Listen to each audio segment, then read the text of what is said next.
Hi hello வணக்கங்க. சூடான சாப்பாட்டுக்கு இப்படி புளி ரசம் வச்சு சாப்பிட்டா செமையா இருக்குங்க. அதுதான் நான் இப்ப செஞ்சுக்கிட்டு இருக்கேன்.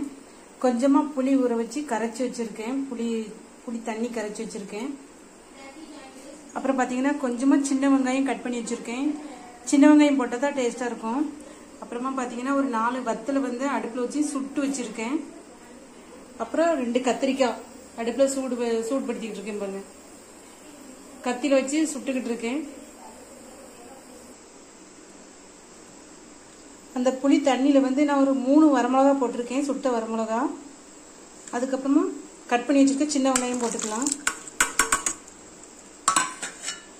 சுட்டு வச்சிருக்கேன். அந்த 2 கத்திரிக்காயும் எடுத்து உள்ள போட்டுக்கலாம். போட்டு இதை நல்லா கையை வச்சு பிசைஞ்சு எடுத்துக்கலாம். நல்லா பிசைஞ்சுக்கலாம் கையை வச்சு. கத்திரிக்காய் அப்புறம் வெங்காயம் வரமிளகாய் எல்லாமே நல்லா ஒட்டுக்க பிசைஞ்சுக்கலாம்.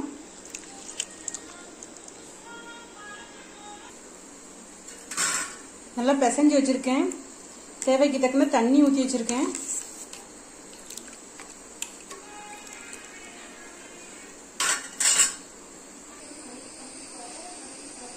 தாளிச்சுக்கலாம்.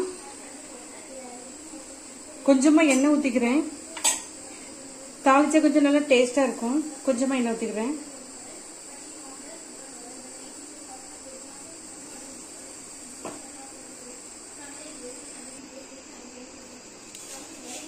கடுகு போட்டுக்கிறேன்.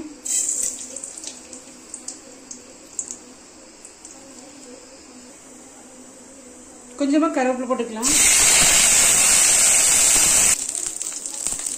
கரைச்சி வச்ச புளி ரசத்தை தூக்கி உள்ள ஊத்திக்கலாம்.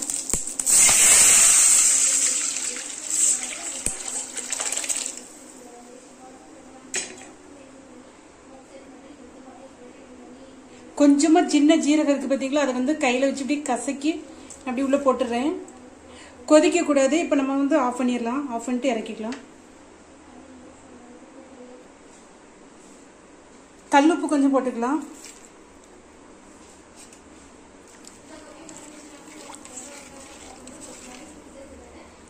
சூப்பரா இருக்குங்க. சூடு சாப்பாட்டுக்கு செமையா இருக்கும்.